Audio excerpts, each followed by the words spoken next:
Hey, what's going on guys? My name is KarQ, and today we're going to talk about 5 meta heroes to climb with this coming Season 3.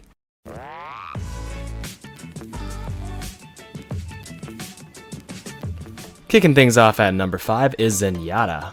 ZENYATTA is a great choice as a support to climb with in Season 3, with the prevalence of teams running 3 tanks nowadays, due to the huge buff to D.VA in late Season 2. The Discord Orb is a very powerful tool to assist your team in prioritizing and killing not only the tanks, but the nano-boosted heroes as well. Moreover, ZENYATTA is a high-impact support, much more than Lucio, because you're always doing something, whether it's throwing a healing orb, changing Discord orbs, firing left clicks, and occasional right clicks at choke points. Consider Zen when your team is running a 1-3-2 comp instead of the standard 2-2-2 for an extra punch to your team's DPS. One thing to note is that I consider ZENYATTA the strongest on defensive sides of Assault and Hybrid maps, this being Hanamura, Temple of Anubis, Volskaya Industries, Hollywood, Kings Row, Numbani, and Eichenwald.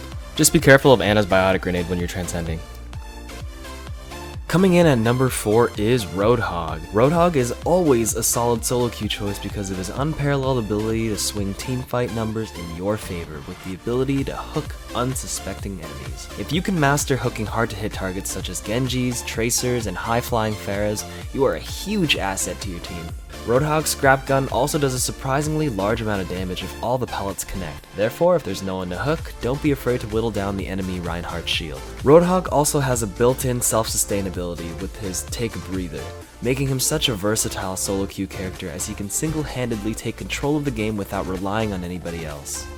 Number 3 is Soldier76. There's not much to say other than that Soldier76 is the most versatile and safest DPS choice out of the group. He's not a very hard character to play, and with the recent damage buff and recoil change during late Season 2, Soldier was pulled out of the grave and he is definitely alive and kicking. Soldier has a decent burst with Helix rockets if the enemies are grouped up, AoE healing which really helps your supports, and solid damage overall when holding his trigger finger. His ultimate is also really powerful with nano boost, dishing out a whopping 30 damage per bullet if targets are within 30 meters. Don't even get me started on the fact that he has a built-in aim lock to really secure that insane damage per bullet nonsense. If you need DPS, Soldier76 is a great choice in the current meta.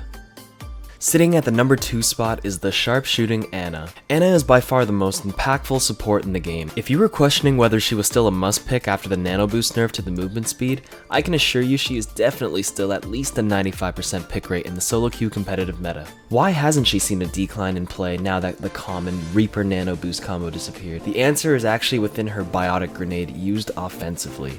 This ability is arguably the best non-ultimate in the game besides Lucio's Speed Boost because, like Speed Boost, it is unique in that no other hero in the game has a similar ability. Ana is the only hero in the game that can stop a character, or better, multiple characters, from healing for 5 seconds. You have to understand that 5 seconds is actually a very long time in an Overwatch, giving your team a huge window of opportunity to engage and very easily win a team fight. If you land an offensive Biotic Grenade on multiple enemies during a poke war, you'll probably win the fight 80% of the time, unless the enemy Ana counters with a well-struck Biotic Grenade herself. On top of all this, the bonus is that it also does 60 damage. Her Bionade, combined with long-range burst healing, long-range offensive sniping if needed, a very powerful ultimate ability still in Nano Boost, especially on Soldier, and a sleep dart that can shut down high noons and enemy Nano Boosts, I mean, it's really obvious that her kit is so well-rounded and effective, there's actually no reason not to pick her in solo queue. And above all, she's actually ridiculously fun to play. Now you might be wondering, hey KarQ, if you're hyping Ana so much, then why is she only number 2 on your list?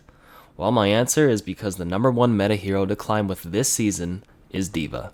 The number 1 and number 2 choices are a close call, but if I had to choose, it would actually be D.VA in her current state. If an enemy D.VA is consistently jumping your backline with a competent Ana pocket sniping her, you're gonna have a bad time. Seriously.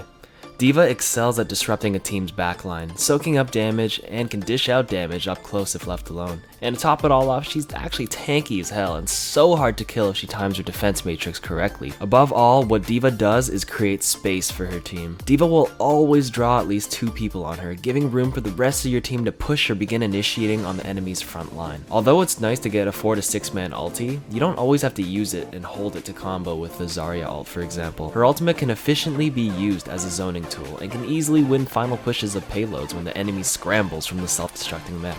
Anyways, that's all I've got for today. I hope you guys enjoyed the video. Give it a thumbs up, subscribe, and I'll see you in the next one.